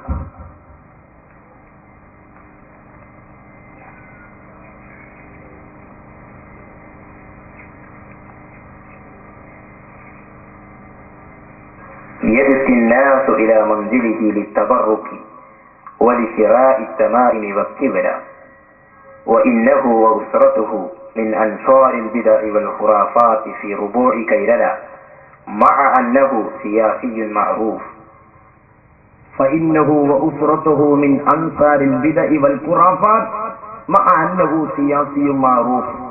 സഹോദരന്മാരെ, നിങ്ങൾ ആലോചിച്ച് നോക്ക്. എന്നിട്ട് വഹാബി മൗലവിമാർ ഇവിടെ പറയുന്ന എന്താ? ശിർക്ക് വലിയ ഗൗരവമാണ് പറഞ്ഞിട്ട് ആ ശിർക്ക് മുസ്ലിങ്ങളിലുണ്ട് എന്നാ. എന്നിട്ട് വേണം മൗലവിമാർക്ക് ബാലേട്ടനെ മാപ്പിളയാക്കാനേ. ജമാഅത്തെ ഇസ്ലാം ഇതിന് ചെയ്ത വേറൊരു കുറുക്കു വഴി എന്താ? ഒരു പിന്നെ ഭയം പറയാനൊന്നും വല്ലാതെ നിൽക്കില്ല. കുന്നുലിങ്ങാനും കുഞ്ഞാത്തുരുമുലാറമാരി കണ്ടതാണ് ചെയ്യല. അപ്പൊ ജമാഅത്തേർ ചെയ്തൊരു പണി, കൂരിയാട് വെച്ച് പണ്ട് സമ്മേളനം നടന്നപ്പോൾ ഒരു 10-30 കുട്ടികളെ കെട്ടിച്ചു കൊടുത്തു. ആ കുട്ടികളെ കെട്ടിയ പുതിയാപ്പിളാരെ കൂട്ടത്തിൽ ഒരു പുതിയാപ്പിള ഗോപാലകൃഷ്ണൻ. ആരാ ഗോപാലകൃഷ്ണൻ? അയാളെ മതം ഒഴിവാക്കിയിട്ടുണ്ട്, ദീനം ഒഴിവാക്കിയിട്ടുണ്ട്, എല്ലാം ഒഴിവാക്കിയിട്ടുണ്ട്, പേര് മാത്രം ഒഴിവാക്കിയിട്ടില്ല. അള്ളാന്റെ ദീനോട് അയാൾക്കുള്ള മഹബത്തൊക്കെ നിങ്ങൾ. എന്നിട്ട് ഗോപാലകൃഷ്ണൻ മൗലവിക്ക് പെണ്ണെട്ടിച്ചു കൊടുത്തെന്ന് മാത്രമല്ല, 2 വെള്ളിയാഴ്ച കഴിഞ്ഞ് 3ാമത്തെ വെള്ളിയാഴ്ച ഗോപാലകൃഷ്ണൻ മൗലവിയുടെ പേര് ജുമാ ഖുതുബ. എന്താ ജുമാ ഖുതുബ? പാണക്കാട് തങ്ങളും ഏത്യസ്തവും കാപ്പിയും. മാപ്പിള ആരാ? ഗോപാലകൃഷ്ണൻ മൗലവി. ഇങ്ങനെ ചക്കും ചാറും വെച്ച കോലത്തിൽ അള്ളാന്റെ മതാക്കാൻ നിങ്ങളല്ലാതെ വേറെ ആരാണ് സമുദായത്തിലുള്ളത്? ഞങ്ങൾക്കൊന്നേ അറിയേണ്ടതുള്ളൂ, ആരേക്കെന്നാ നിങ്ങൾ അച്ചാരം വാങ്ങിയത്. ഞങ്ങൾ പുലങ്കശായി അതിന് ചിന്തിച്ചു കൊടുക്കുക. ഇൻഷാ അല്ലാഹ് ഏപ്പിസോഡ് അടുത്ത കണ്ടെത്തിയിട്ടുള്ള അവരോട് പറയും, നിങ്ങൾ അച്ചാരം വാങ്ങിയ കമ്പനിയാണ്. ഏത് കമ്പനിയായിട്ട് ഞങ്ങൾ ടൈപ്പുള്ളതെന്ന് ഞങ്ങൾക്ക് അറിയേണ്ടോ. അതുകൊണ്ടാണ് എന്താ മൗലവിമാര് ഈ കിതാബ് വായിക്കുമ്പോൾ ഞങ്ങളൊന്ന് അർത്ഥം വെക്കട്ടെ എന്ന് പറഞ്ഞാൽ അയക്കാത്തണ്ട, ബോധപൂർവം കള്ളത്തരം ചെയ്യാം. സഹോദരന്മാരെ, എന്നിട്ട് ഇവിടെ സക്കരിയ എങ്ങനെ പറയാ, സുന്നിയാളെ തൗഹീദിനെ പറ്റിയൊക്കെ ഇങ്ങനെ കുതിര കയറുന്നുണ്ട്. സുന്നത്തി ജമാഅത്തിന്റെ ആളുകൾ പറഞ്ഞ തൗഹീദ്. എന്നാൽ വഹാബികൾ തൗഹീദ് ഉണ്ടാക്കിയ പോലെ എങ്ങനെയാണ് നിങ്ങള് പച്ചയായ ശിർക്കിനെ തൗഹീദാക്കി പരിചയപ്പെടുത്താം. തൗഹീദിന്റെ ഭാഗമായി വിശ്വാസികൾ ചെയ്യുന്നൊരു പ്രതിജ്ഞയുണ്ട്. ഇയ്യാക നഅ്ബുദു വ ഇയ്യാക നസ്തഈൻ. അല്ലാഹുവേ, നിനക്ക് മാത്രം ഞങ്ങൾ ആരാധന ചെയ്യുകയാണ്, നിന്നോട് മാത്രം ഞങ്ങൾ സഹായം തേടുകയാണ്. അതെ, ഞങ്ങൾ സഹായം തേടുന്നത് നിന്നോടാണ്. എന്തുകൊണ്ടാണ് നിന്നോട് ഞങ്ങൾ സഹായം തേടാനുള്ള കാരണം? ഭൗതികമായ വിഷയത്തിലും അഭൗതികമായ വിഷയത്തിലും കാര്യകാരണ ബന്ധത്തിന്റെ ഉള്ളിലുള്ളതിലും പുറത്തുള്ളതിലും ഞങ്ങൾ നിന്നോട് മാത്രം സഹായം തേടുകയാണ്. എന്തേ നിന്നോട് മാത്രം സഹായം തേടാനുള്ള കാരണം? ഞങ്ങളെ സഹായിക്കാൻ ഞങ്ങളെ ഭൗതിക വിഷയത്തിലും അഭൗതിക വിഷയത്തിലും മറ്റൊരാൾക്ക് കഴിവില്ല. അന്നിൽ ഖുവ്വത്തലില്ലാഹി ജമീആ. എല്ലാ കഴിവുകളും നിന്നിൽ അർപ്പിതമാണ്. ഞങ്ങളെ ഭൗതികമായി സഹായിക്കാനും പാരത്രികമായി സഹായിക്കാനും മറ്റൊരാൾക്ക് കഴിയില്ല. അതുകൊണ്ടാണ് നിന്നോട് മാത്രം ഞങ്ങൾ സഹായം തേടുന്നത്. പക്ഷേ ഞങ്ങളെ സഹായത്തിന്റെ ഫലമായി നീ ഞങ്ങൾക്ക് നൽകുന്ന സഹായം, ആ സഹായത്തിന് നീ ഞങ്ങൾക്ക് വെച്ചു തന്ന കാരണങ്ങളുണ്ട്. ആ കാരണങ്ങളാണ് ഡോക്ടറുടെ മെഡിസിന്, ആ കാരണങ്ങളാണ് ഔലിയാക്കളുടെ കറാമത്ത്, ആ കാരണങ്ങളാണ് എഞ്ചിനീയറുടെ എഞ്ചിനീയറിംഗ്, ആ കാരണമാണ് അമ്പിയാക്കളുടെ മോചിതത്ത്. ഇതൊക്കെയും അള്ള വെച്ച കാരണങ്ങളാണ്. ആ കാരണങ്ങളോട് ഞങ്ങൾ ബന്ധപ്പെടുമ്പോഴും ആ കാരണങ്ങൾ മുഖേന ഞങ്ങളെ കാര്യം നടത്തണേ എന്ന് ഞങ്ങൾ പ്രാർത്ഥിക്കുന്നത് നിന്നോട് തന്നെയാണ് അല്ലാഹ്. അതുകൊണ്ട് ആ കാരണങ്ങളിലൂടെ ഞങ്ങൾ തേടുന്നത് നിന്റെ സഹായമായതുകൊണ്ട് ഭൗതിക അഭൗതിക സഹായതേട്ടം മുഴുവനും നിന്നോട് തന്നെ. വഹാബികൾ എന്ത് ചെയ്തു? നിങ്ങള് വഹാബികൾ പറഞ്ഞു, ഞങ്ങൾ നിന്നോട് സഹായമൊക്കെ തേടുന്നുണ്ട്, ദുന്യാവിന്റെ കാര്യത്തിൽ അന്റെ ഒട്ടാക്കൊന്നും ഞങ്ങൾക്ക് വേണ്ടാണ്. വഹാബികൾ അർത്ഥം തിരിച്ച് വയ്യാക്കലത്തെയും ദുന്യാവിന്റെ കാര്യത്തിൽ ഞങ്ങൾ നിന്നോട് പ്രാർത്ഥിക്കാനും ദ്വാരക്കാനൊന്നും വരില്ല. ഞങ്ങൾക്കൊരു രോഗം വന്നാൽ ഞങ്ങൾ എപ്പോഴാ ദ്വാരക്കാ? നിങ്ങൾ ഡോക്ടറെ അടുത്ത് കൊണ്ടുപോയി അവസാനം ഡോക്ടർ പറഞ്ഞു ഇനി നമ്മൾ പരിശോധിച്ചാൽ നടക്കൂല. അതായത് മെഡിക്കൽ കോളേജിൽ നിന്ന് ധർമാശുപത്രിക്ക് ഓക്സിജൻ കൊടുക്കാൻ മടക്കുന്നൊരു മടക്കലുണ്ട്. ആ മടക്കുമ്പോഴാണ് വഹാബികൾ പ്രാർത്ഥന തുടങ്ങുന്നത്. കാരണം അതുവരെ മനുഷ്യന് രക്ഷപ്പെടുത്താൻ കഴിവുണ്ട് എന്നാണ് ഈ പോയത്തക്കാര് വിശ്വസിച്ചേ. എന്നിട്ട് ആ ജാതി പോയത്തക്കാരെ ഹെഡ് വന്നിട്ട് നമ്മളെ പോയത്തക്കാരാക്കാം. അത് പണ്ട് മുഖ്യമന്ത്രി മാനസിക ഹോസ്പിറ്റലിൽ ചെന്നപ്പോഴും പറഞ്ഞ തന്നെയാണ്. അത്ര മനസ്സിലാക്കിയാൽ മതി. വഹാബി മൗലവി എപ്പോഴാ പ്രാർത്ഥിക്കേണ്ടതെന്ന് മൗലവി പറഞ്ഞു തരാണ്. നമ്മൾ ഡോക്ടർക്ക് കൊണ്ടുപോയി ഡോക്ടർ പരിശോധിച്ച് അവസാനം ഡോക്ടർ പറഞ്ഞു എന്ത്, ഇനി നിങ്ങൾ ദൈവത്തോട് പ്രാർത്ഥിക്കുകയാണ്. അങ്ങനെ മനുഷ്യന്റെ കഴിവ് അവസാനിക്കുമ്പോഴാണ് ദുആ തുടങ്ങേണ്ടതെന്നാ. നമ്മളോ ഔലിയാക്കളെടുത്ത് പോയി ഔലിയാക്കളുടെ കറാമത്ത് തേടുമ്പോഴും ദുആ അള്ളാനോടാണ്. പഠിച്ചോനെ ആ കറാമത്ത് മുഖേന ഞങ്ങളെ കാര്യം നടത്തണേ. ഡോക്ടറെടുത്ത് പോകുമ്പോഴും ഔലിയാക്കളെടുത്ത് പോകുമ്പോഴും ദുആ പഠിച്ചവനോട് ബന്ധപ്പെടൽ അള്ള വെച്ച കാരണങ്ങളോട് ഇത്രയേ നടക്കണുള്ളൂ. പക്ഷെ ഇവിടെ പച്ചയായി മതത്തെ കൊന്ന മൗലവിമാർ ഇത് ചുട്ടെടുത്തു. എന്നിട്ട് പറഞ്ഞു സീസർക്കുള്ളത് സീസർക്ക്, ദൈവത്തിനുള്ളത് ദൈവത്തിന്. മൗലവിമാരെ വാദപ്രകാരം പഠിച്ചോന്റെ ആവശ്യം ബാപ്പ കുഞ്ഞിക്ക് കാലിക്കാനാണ്. അത് മൗലവി പറഞ്ഞു നോക്കി. എപ്പോഴാണ് മനുഷ്യന്റെ കഴിവ്, നമ്മളെ സഹായിക്കാനുള്ള മനുഷ്യന്റെ കഴിവ് അവസാനിക്കാനാണ് പ്രാർത്ഥന തുടങ്ങേണ്ടത്. ഒരു ഡോക്ടറെ കൊണ്ടുപോയി നമ്മൾ ഏറ്റവും നല്ല ഒരു ഹോസ്പിറ്റലിൽ കാണിച്ചു നമ്മുടെ മകളെ. ഇപ്പൊ ഡോക്ടർമാരൊക്കെ കഴിയുക, അവസാനം ഏത് ഡോക്ടറും പറയും അതിന് ജാതി മതമൊന്നുമില്ല. ബാലൻ ഡോക്ടർ ആണെങ്കിൽ അങ്ങനെ, ജോസഫ് ഡോക്ടർ ആണെങ്കിൽ അങ്ങനെ, മുഹമ്മദ് ഡോക്ടർ അങ്ങനെ. അവർ പറയുന്നത് ഞങ്ങളെ കഴിവിന്റെ പരമാവധി നിങ്ങൾ ശ്രമിക്കും, ഇനി നിങ്ങൾ ദൈവത്തോട് പറയും. അപ്പൊ മനുഷ്യന്റെ കഴിവ് അസ്തമിക്കുന്നിടത്ത് നിന്നാണ് പ്രാർത്ഥന. എന്ത് കഴിവാ മൗലവി നിന്റെ ഡോക്ടർക്കുള്ള? നിന്റെ ഡോക്ടർക്ക് എന്ത് കഴിവുണ്ട്? ഞങ്ങൾ അങ്ങനെയല്ല. ധർമാശുപത്രി പോകുമ്പോഴും ഞങ്ങളെ പ്രാർത്ഥന നടക്കുന്നതാണ്. ജില്ലാശുപത്രി പോകുമ്പോഴും ഞങ്ങൾ വാരിക്കന്നെയാണ്. ഞങ്ങൾ മെഡിക്കൽ കോളേജിലെ ഡോക്ടർ കൈയൊഴിയാൻ നിൽക്കുന്നില്ല വാരിക്കാനേ. ഞങ്ങൾ അള്ള വെച്ച കാരണങ്ങളോട് ഒരു ഭാഗത്ത് ബന്ധപ്പെടുന്നു, അതേ സമയത്ത് തന്നെ അള്ളഹാനോട് വാരിക്കണം. ഇങ്ങനെ വാരിക്കണ മൂമിനിങ്ങളോട് വാദങ്ങളോട് നിങ്ങൾ സാധ്യത. മൂമിനാകണമെങ്കിൽ എന്ത് വേണം? മെഡിക്കൽ കോളേജ് വരെ ഉണ്ടാക്കണം, ഡോക്ടറെ തന്നെ പഠിച്ചവനാക്കണം. മെഡിക്കൽ കോളേജിൽ നിന്ന് ബാപ്പ കുഞ്ഞിക്കാൻ കാല് കിട്ടിയാൽ അവിടെ പഠിച്ചവനെ വിളിക്കണം. ഇതാണ് വഹാബിയുടെ തൊഴിൽ. എന്നിട്ട് ഇത്ര തൊഴിലിന്റെ ആൾക്കാരാ നമ്മൾ കാത്തരാന്ന് പറയണേ.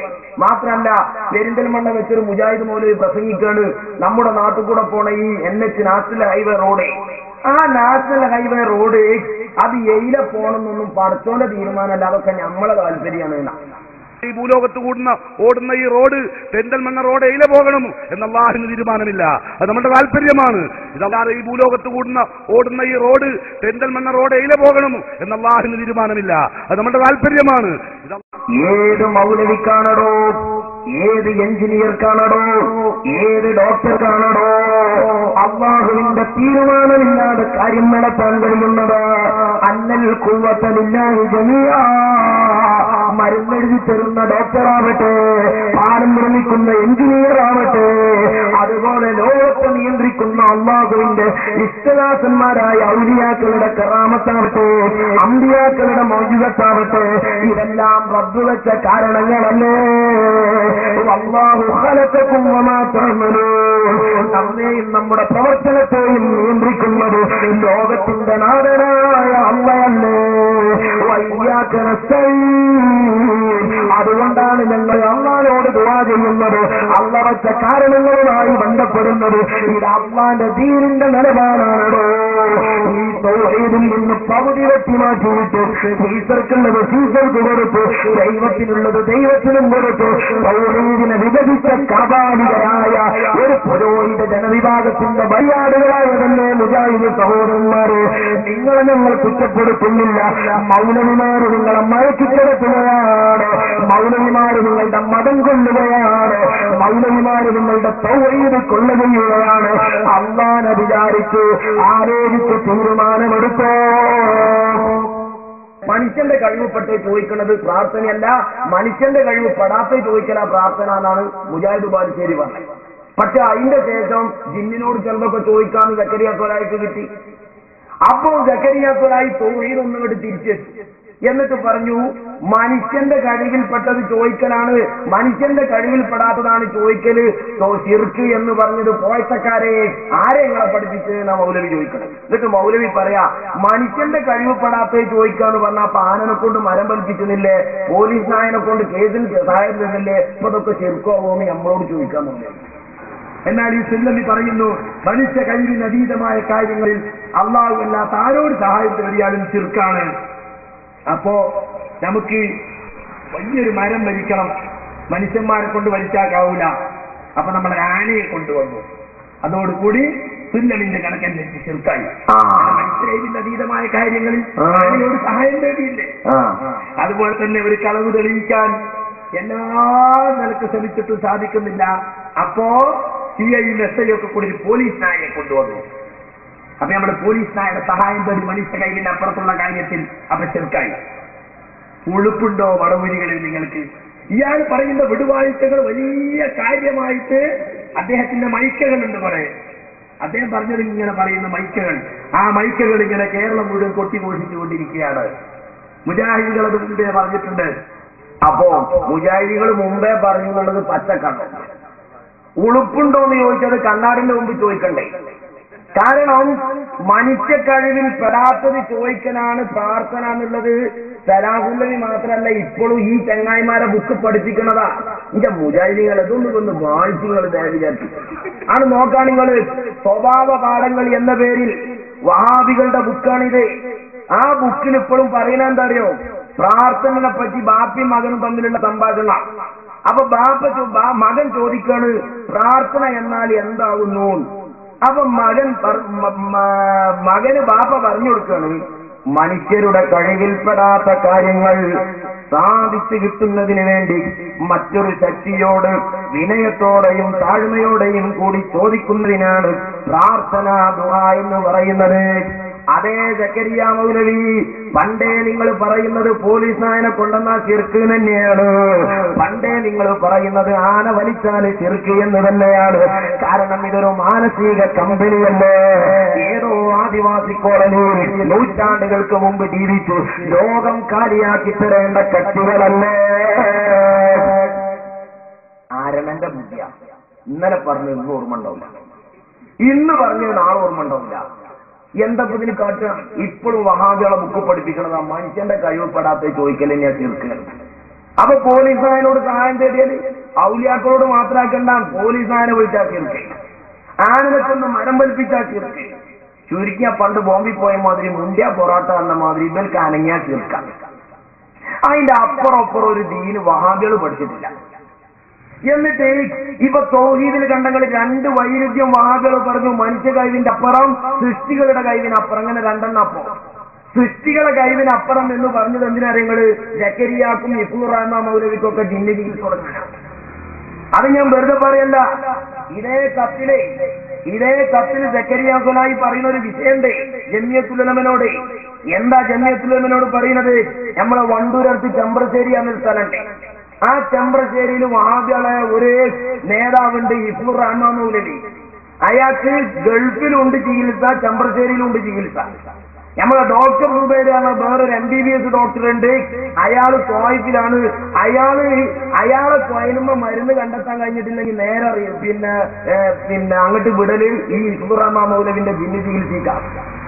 അങ്ങനെ ജിന്ന് ചികിത്സയുമായി ബന്ധപ്പെട്ട് ഇയാൾ പറയണം. എന്താ പറയുന്ന അറിയോ? എങ്കിലും ജിന്നുബാധയുണ്ടെന്ന് ബോധ്യപ്പെട്ട ഒരു വ്യക്തിയോടെ ഭൗതിക ചികിത്സകളെല്ലാം നിഷ്ഫലമായ ഘട്ടത്തിൽ ഇയാളുടെ അടുത്ത് പോയി നോക്കാവുന്നതാണെന്ന് ഞാൻ പറഞ്ഞിട്ടുണ്ട്. ആര്? നമ്മളെ മൗലവി എന്താ പറയുന്നത്? ഇഫ്ലൂർ റഹ്മാൻ മൗലവി എന്ന് പറയുന്ന ചെമ്പ്രശ്ശേരി ഒരു ജിന്ന് ചികിത്സാലയുണ്ട് എന്ന് പറഞ്ഞ് നിങ്ങൾ അവിടേക്ക് പോയിക്കോളി. എപ്പോ? ജിന്ന് കൂടിയതാണ് എന്ന് ബോധ്യപ്പെടുമ്പോ. മൗലവി എങ്ങനെ നിങ്ങൾക്ക് ബോധ്യപ്പെടല്? ഈ ജിന്ന് കൂടിയതും കൂടാതെ എങ്ങനെയാ സക്കരിയാത്തോലായിട്ട് മനസ്സിലാകിയത്? ഒന്ന് പറഞ്ഞു കൊടുക്കും മൗലവി. നിങ്ങളുടെ ആദർശം മനുഷ്യൂര്യപ്പെടെ നിലനിൽക്കണം. അതിനും വേണ്ടിയാണല്ലോ മൗലവി പ്രസംഗിക്കാൻ വന്നത്. എന്നാത് പൊളിയാണ്, ഇനിയും വന്നോളി. എന്നിട്ട് നിങ്ങൾ പുതിയാപ്പിളിയാണ്, ഞാൻ നാട്ടുകാരനാണ്, നമുക്ക് ഒന്നിച്ചു നോക്കുക. എന്തായാലും നമുക്ക് രണ്ടാക്കപ്പെട്ട ഒരു ബന്ധമുണ്ടല്ലോ, നമ്മൾ ഒന്നിച്ചൊന്ന് നോക്കുക എവിടെ എത്തുന്നറിയാലോ. അപ്പൊ സഹോദരന്മാരെ, ഇവിടെ മനുഷ്യന്റെ കഴിവ് എന്നത് മാറ്റിയിട്ട് സൃഷ്ടിയുടെ കഴിവ് മാറ്റിയത് ജക്കരിയാത്തുലായി SI ആയിട്ടല്ല, പിന്നെ മന്ത്രവാദിയായിട്ടാ. മന്ത്രവാദം നടത്താൻ സൃഷ്ടി കഴിവ് എന്നാക്കി മാറ്റണം. അല്ലാതെ മൂപ്പര് SI ആയി പോലീസുകാരെ കൊണ്ടെടുക്കാൻ വേണ്ടിയിട്ടൊന്നല്ലത്. ഇനി ഇങ്ങനെ തൗഹീദിൽ മാറ്റം വരുത്തിയ മൗലവി എന്താ പറയുന്ന നിങ്ങള്? ഇവിടെ മനുഷ്യന്റെ കഴിവിനപ്പുറം ചോദിക്കല് എന്ന് ഇവിടെ ഞാൻ കാണിച്ചു തന്നു. ഇതെങ്ങനെയാണ് വന്നത്? നിങ്ങൾ ഒരു കാലത്ത് വഹാബികൾ മതം തെരഞ്ഞത് വെറും ബുദ്ധി ഉപയോഗിച്ചിട്ടാണ്. അത് സക്കരിയാന്റെ വാദത്തിൽ നിന്ന് തന്നെ നിങ്ങൾക്ക് മനസ്സിലാക്കാം. എന്താ മൗലവി പറയുന്നത്? സഹോദരന്മാരെ, അതിന്റെ മുമ്പ് വഹാബി മൗലവി സുന്നികളുടെ ശിർക്കുവാദത്തെ ഖണ്ഡിക്കുന്നുണ്ട്. 3 സുന്നികളുടെയും ശിർക്കുവാദം ഖണ്ഡിക്കണം. അതാദ്യം കേട്ടോ. AP ഗ്രൂപ്പുകാർ പറയുന്നു, രക്ഷിക്കണേ, ബദരീകളെ കാക്കടേ എന്നൊക്കെ ഉള്ളത് അവരൊക്കെ സ്വയം പര്യാപ്തരായ മഹാന്മാരാണ്, സ്വയം കഴിവുള്ളവരാണ് എന്ന് വിശ്വസിച്ച് വിളിച്ചാലേ ശിർക്കാവുള്ളൂ. മൊയ്തീൻ ശേഖന് സ്വയം കഴിവുണ്ടെന്ന് ഞങ്ങൾ വിചാരിക്കണില്ല. ബദരീകൾക്ക് അള്ളാഹു കൊടുക്കാത്ത കഴിവുണ്ട് ഞങ്ങൾ വിചാരിക്കണില്ല. ഇവർക്കൊക്കെ അള്ളാഹു കൊടുത്ത കഴിവുകൊണ്ടാണ് അവർ സഹായിക്കുന്നത് എന്നാണ് ഞങ്ങളുടെ വിശ്വാസം. അതുകൊണ്ട് ഞങ്ങൾ ചെയ്യുന്നത് ശിർക്കല്ല. EK ഗ്രൂപ്പുകാർ പറയുന്നു പരമമായ അനുഗ്രഹദാതാവ് എന്ന് വിശ്വസിച്ചുകൊണ്ട് വിളിച്ചു നേടിയാലേ ശിർക്കാവുള്ളൂ. വയ്യത്തീശോ ബദരീങ്ങളോ പരമമായ അനുഗ്രഹത്തിന്റെ ദാതാക്കളാണെന്ന് ഞങ്ങൾ വിശ്വസിക്കുന്നില്ല. അതുകൊണ്ട് ഞങ്ങൾ ചെയ്യുന്നത് ശിർക്കല്ല. ആനസുന്നി എന്ന് പറയുന്ന വേറൊരു സുന്നിയുണ്ട്, സംസ്ഥാന സുന്നി. അവർ പറയുന്നു റബ്ബാണെന്ന് വിശ്വസിച്ചുകൊണ്ട് വിളിച്ച് പ്രാർത്ഥിച്ചാലേ ശിർക്കുള്ളൂ. പണ്ടേ സമസ്ത പറയുന്നതാണ് ഇലാഹാണെന്ന് വിശ്വസിച്ചുകൊണ്ട് പ്രാർത്ഥിച്ചാലേ ശിർക്കാവുള്ളൂ. നമ്മൾ പറഞ്ഞു സമദിയത്തെന്ന് പറയുന്ന വാദം ഉന്നയിക്കുന്ന ഏപ്പിക്കാരോടും അതുപോലെ തന്നെ അനുഗ്രഹദാതാവാണെന്ന് പരമമായ അനുഗ്രഹത്തിന്റെ ദാതാവാണെന്ന് വിശ്വസിച്ചാലേ ശിർക്കാവൂ എന്ന് പറയുന്ന ഈക്കക്കാരോടും റബ്ബാണെന്ന് വിശ്വസിച്ചാലേ ശിർക്കാവൂ എന്ന് പറയുന്ന ആനക്കാരോടും നമ്മൾ ചോദിക്കേണ്ടത് അബൂജാൽ ഇങ്ങനെ വല്ലതും വിശ്വസിച്ചിരുന്നോ?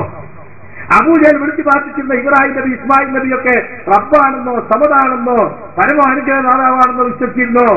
അപ്പോ ഇയാളിപ്പോ സമസ്തക്കാരുടെ ഇടയിൽ ഇപ്പോ എന്ത് വൈരുദ്ധ്യം ഈ വിഷയത്തിലുണ്ട്? വഹാബികളുടെ ഇടയിലുള്ള വൈരുദ്ധ്യം ഞാൻ പറഞ്ഞത് ഒരു കാലത്ത് മനുഷ്യന്റെ കഴിവ് പ്രാർത്ഥന ചോദിച്ചാൽ ശിർക്കാണ്. ഇപ്പോഴും നിങ്ങളത് പുസ്തകത്തിൽ പഠിപ്പിക്കണം. എന്നാൽ അതേ വഹാബികൾ ഇപ്പോൾ തൗഹീദ് എന്നത് മനുഷ്യന്റെ കഴിവപ്പെടാത്ത അല്ല സൃഷ്ടികളുടെ കഴിവപ്പെടാത്ത ചോദിച്ചതാണ് തിരുത്തി. എന്നാൽ ഞങ്ങൾ ഈ 3 സമസ്തക്കാർ പറഞ്ഞതും ശക്തി ബിലാക്കായും തമ്മിലെ വ്യത്യാസമുണ്ട്. ഇത് 3ഉം ഒന്നാണ് മൗലവി. അത് 3ഉം ഒന്നാണ് എന്നറിയണമെങ്കിൽ ശരാശരി ആവറേജ് ബുദ്ധിമതി. മാത്രമല്ല ഇത് പണ്ട് കാലത്ത് നിങ്ങൾ പറഞ്ഞ അതേ വിഷയവുമാണ്. കേട്ടോ മൗലവി, 1988 ജനുവരിയിൽ നിങ്ങളുടെ അൽമനാറിൽ പറയുകയാണ്, അപ്പോൾ അങ്ങേയറ്റത്തെ അനുസരണവും താഴ്മയും അടിമത്വവും ഒക്കെ തന്നെയും ഇബാദത്തും തൗഹീദിനും വിരുദ്ധമായി തീരണമെങ്കിൽ, അതായത് അങ്ങേയറ്റത്തെ വിനയം അങ്ങേയറ്റത്തെ താഴ്മ എന്നത് തൗഹീദിനെതിരാകലെപ്പോഴാണ് ദിവ്യത്വ സങ്കല്പവും തദനുസാരണമുള്ള വിശ്വാസവും കൂടി ഉണ്ടായിരിക്കണമെന്ന് വരുന്നു. അപ്പൊ ഇലാഹിനെ ആക്കല് എന്നതല്ല വിശ്വാസമുണ്ടാകലാണ്, അതെന്നെ ദിവ്യത്വമുണ്ടെന്ന് സങ്കല്പിക്കലാണ്. അഥവാ ദൈവമാണെന്നോ ദൈവപുത്രമാണെന്നോ ദൈവികതയുടെ അംശമുണ്ടെന്നോ എന്ന് വിശ്വസിക്കുകയും അതിനനുസരിച്ച് പ്രവർത്തിക്കുകയും ചെയ്യുമ്പോഴാണ് ശിർക്ക് വരുന്നത് എന്ന് ഈ 3 സമസ്തക്കാരും പറഞ്ഞതിന് സമാനമായ ശിർക്ക് വിശദീകരണം നിങ്ങളുടെ അൽമനാറിൽ തന്നെ പറഞ്ഞതാണ്. ഞങ്ങളുടെ മതം എല്ലാ കാലത്തും ഒന്നാണ്, അതുകൊണ്ട് ഞങ്ങളിൽ മാറ്റിയിട്ടില്ല. എന്നാൽ മുജാഹിദ് മൗലവിമാർ ഇങ്ങനെ മാറ്റുന്നു, വിശ്വാസം മാറ്റുന്നു, പടച്ചോനെ മാറ്റുന്നു, എല്ലാം മാറ്റാൻ കാരണം എന്താ? വഹാബികളെ തെളിവ് ബുദ്ധിയാണ്. അത് സക്കരിയ സ്വലായി എന്ന് പറയാണ്. സക്കരിയ സ്വലായി പറയുന്നത് ബുദ്ധി നോക്കാതെ കാര്യങ്ങൾ തീരുമാനിക്കാൻ പാടില്ല. ഭൗതികമായ ഏത് കാര്യങ്ങളും കൈകാര്യം ചെയ്യുമ്പോൾ ബുദ്ധിയും ചിന്തയും ഒക്കെ ഉപയോഗിച്ച് അളന്ന് തൂക്കി തികച്ചും യുക്തിസഹമാണെന്ന് ബോധ്യപ്പെട്ടാൽ മാത്രമേ ചെയ്യുള്ളൂ. പക്ഷെ മതത്തിന്റെ കാര്യം വരുമ്പോൾ ബുദ്ധിയും ചിന്തയൊക്കെ ഒരു ഭാഗത്ത് മാറ്റി വെച്ചിട്ട് കണ്ടതും കേട്ടതും ഒക്കെ വിശ്വസിക്കുകയും അനുഷ്ഠിക്കുകയും ചെയ്യുന്ന ഒരു പതനമാണ് ഇന്ന് മുസ്ലിം സമുദായത്തിൽ കാണുന്നത്. ഖുർആനും ഹദീസും മുന്നോട്ട് വെക്കുന്ന ആദർശം യഥാർത്ഥത്തിൽ മനുഷ്യന്റെ ചിന്തക്കും ബുദ്ധിക്കും പ്രാധാന്യം നൽകുന്ന ആദർശമാണ്. ചിന്തോദ്ദീപകമായ ആദർശം എന്ന് വേണമെങ്കിൽ നമുക്കതിനെക്കുറിച്ച് പറയാം. നമ്മുടെ ചിന്തയെ ഉദ്ദീപിപ്പിക്കാൻ പര്യാപ്തമാണ്. അഫലാത്ത അഖലൂൻ, നിങ്ങൾ ചിന്തിക്കുന്നില്ലേ? അഫലാത്ത തഫക്കറുൻ, നിങ്ങൾ ഉച്ചാലോചിക്കുന്നില്ലേ എന്ന് ഖുർആൻ പലയിടത്തും ചോദിക്കുന്നുണ്ട്. ഇന്ന ശർറ ദവാബി ഇൻദല്ലാഹ് അസ്സുമ്മുൽ ബുക്മുൽ ലദീന ലാ യഅഖലൂൻ, ചിന്തിക്കാത്ത ബദിരനും മൂമയുമാണ് അള്ളാഹുവിന്റെ അടുക്കൽ ഏറ്റവും നികൃഷ്ടനായ ജന്തു എന്നാണ് ഖുർആൻ പഠിപ്പിക്കുന്നത്. മൗലവിന്റെ മലയാളമൊക്കെ നല്ല മറ്റുള്ള മലയാളികൾ ജന്തു ഇങ്ങനെയൊക്കെ. പൊതുവെ നമ്മളെ നാട്ടിൽ ഇവിടെ കുറച്ച് വഹാബികളൊക്കെ നമ്മളെ മലയാളം എഡിറ്റ് ചെയ്യണ സാധുക്കളാണ്. സ്വന്തം മൗലവിമാരെ കേട്ടിട്ട് മനസ്സൊന്നും ഇതുവരെ കേട്ടിട്ടില്ല. ഇരിക്കട്ടെ, ഏതായാലും മൗലവി ഇപ്പൊ ഇവിടെ പറഞ്ഞ എന്താണ്? ആയത്തോടീസും കേട്ടാ പോരാ, പിന്നെ നമ്മളെ ബുദ്ധിക്ക് ഫിറ്റാകണം.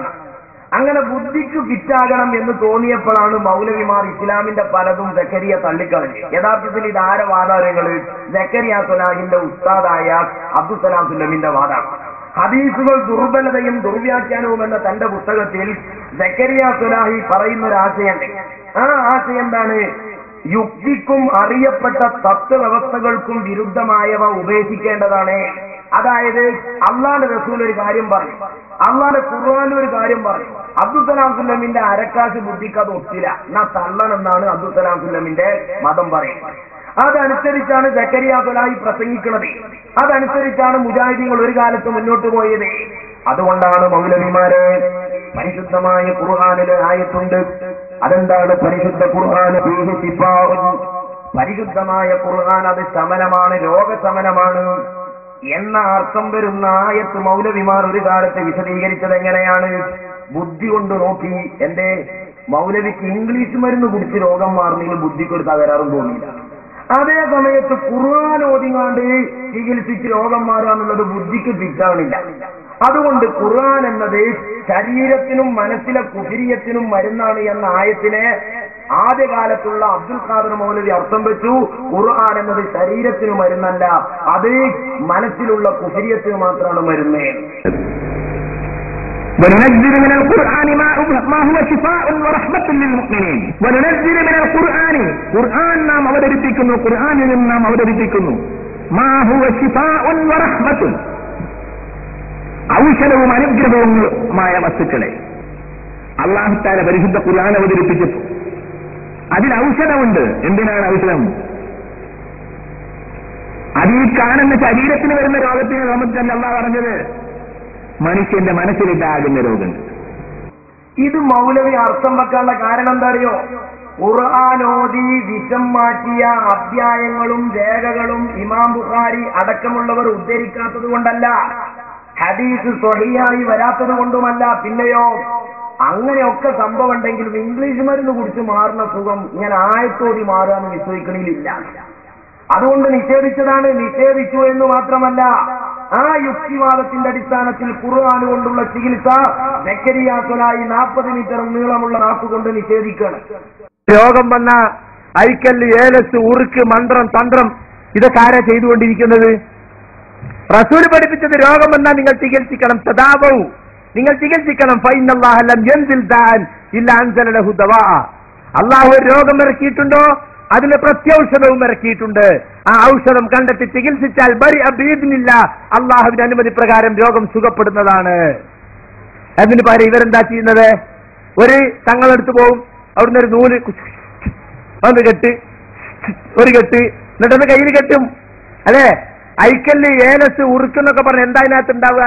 ഒരു കഷ്ട കടലാസ് എടുത്തിട്ട് കുട്ടികൾ ടൈം ടേബിളിൽ വരയും പോലെ തെരങ്ങും പലങ്ങും വരിക, അലിഫ് ലാമ് അലിഫ് റാ എന്നൊക്കെ എഴുതുക. എന്നിട്ട് ഹോമിയോപ്പതിക്കാരൻ ഗുളികപ്പൊതി മുറിച്ചതായി മടക്കുക, എന്നിട്ട് മെഴുകിൽ പൊതിഞ്ഞ തുണിയിലാക്കുക, എന്നിട്ട് നൂല് ചുറ്റുക. ഇതാണ് ഐക്കല്ല്, ഏലസ്. അത് സ്വർണത്തിനുള്ളിലാക്കിയാലും വെള്ളിന്റെ ഉള്ളിലാക്കിയാലും കടലാസിനുള്ളിലാക്കിയാലും ഒക്കെ സാധനം ഇത് തന്നെയാണ്. കുരിപ്പിടിച്ചാലും അതന്നെ, വയറ്റുന്നോ കുടിച്ചാലും അതന്നെ, ഭർത്താവ് ഗൾഫിലുള്ളപ്പോ പ്രേമം പൊളിയാതിരിക്കാൻ കൊടുക്കണ ഐക്കല്ലും അതന്നെ, കാളവൂട്ടിന് പോകുന്ന പോത്തിന്റെ അരയിൽ കെട്ടണോ അതന്നെ, ഊർജ്ജമരത്തുമ്പോ കേരള ഇരിക്കാലിപ്പോത്തിന്റെ അരയിലും അതന്നെ. ഇയാളെ പറയേണ്ടത് ഇപ്പൊ ഇരിക്കാലിപ്പോത്ത് എന്നാണ്. കാരണം ഒരു പോത്തിന്റെ അരിയില കൗത്തില ചരട് കെട്ടുകയാണുള്ള ചന്തി പോയ വിവരം കൂടി സാധുവിനില്ലാന്നല്ലേ നമ്മൾ മനസ്സിലാക്കണ്ടേ? ഞങ്ങൾക്ക് നിങ്ങൾ മുടിയാപ്പിളയാന്ന് പറയുന്നതിൽ മാനിക്കേടുണ്ട്. ഒരു ചന്തി പോയ വിവരമില്ലാന്നല്ലേ ഇതിന്റെ അർത്ഥം. എന്നിട്ട് മൗലവി മന്ത്രി കൂടി ചികിത്സിക്കണിനെ കുതിരയാക്കണം. ഇതേ കാരണം അത് ബുദ്ധിക്കൊക്കണില്ല. ഇതുപോലെ മൗലവി എന്ത് ചെയ്യാണ്? കണ്ണേറ് തട്ടും എന്നത് മൗലവിക്ക് തലക്കൊക്കണില്ല, നിഷേധിക്കണം. പിന്നെ കണ്ണേറ് അല്ലേ, നമ്മുടെ വീട്ടിന്റെ പരപ്പുറത്ത് ഒരു 5-6 കുമ്പളങ്ങ അല്ലെങ്കിൽ 5-6 വെള്ളരി അല്ല 5-6 മത്തൻ നിൽക്കുന്നത് കണ്ടു. അങ്ങനെ ഒരു അമ്മൂട്ടിയൊക്കെ അതിലെങ്ങനെയാണ് പോകുമ്പോ, എന്താ സൈനവാ എന്റെ കുമ്പളങ്ങയൊക്കെ ഉഷാറായിട്ടുണ്ടല്ലോ എന്നാണ്. അമ്മൂട്ടിയൊക്കെ വെറുതെ പോയി. കുറച്ച് കഴിഞ്ഞപ്പോ 1 വീണ് 2 വീണ് ആകെ മത്തം മുഴുവൻ പോയി. ആ മനുഷ്യന്റെ ഒരു നാവ്. എന്നിട്ട് പിന്നെ നാട്ടിലാകെ പാട്ടായി, ആൺകുട്ടിയൊക്കെ അതിലും വരുന്നുണ്ടെങ്കിൽ നോക്കിക്കോളുണ്ട്. അതാണ് എന്തെങ്കിലുമൊക്കെ ഉണ്ടായാൽ നമ്മളെ ആളുകൾ അപ്പം എന്തെങ്കിലുമൊക്കെ ഇട്ട് മറച്ചു വെക്കും. എന്തെങ്കിലും ഒരു മത്തൻ ഉണ്ടായാൽ അതിന്റെ മുകളിൽ പട്ടയും പാളയൊക്കെ കൊണ്ടുവന്ന് വെക്കും. എന്തിനായി? കണ്ടാ വല്ലോനും പറഞ്ഞളയും. അപ്പൊ നാവേറ് തട്ടും. നാവ് കൊണ്ടുള്ള ഏറ്, കല്ലുകൊണ്ടുള്ള ഏറും വാളുകൊണ്ടുള്ള ഏറും ഒക്കെ കേട്ടിട്ടുണ്ട്. നാവ് കൊണ്ടുള്ള ഏറുണ്ട്, നാവേറ്. പിന്നെ കണ്ണുകൊണ്ടുള്ള ഏറുണ്ട്, അതാണ് കണ്ണേറ്. ഇങ്ങനെ യഥാർത്ഥത്തിൽ അവിടെ നമ്മൾ ഹൈറും ചെറും അള്ളാഹുവാണ് ചെയ്യുന്നത് എന്നുള്ള വിശ്വാസത്തിന് ഘടകവിരുദ്ധമാണ്.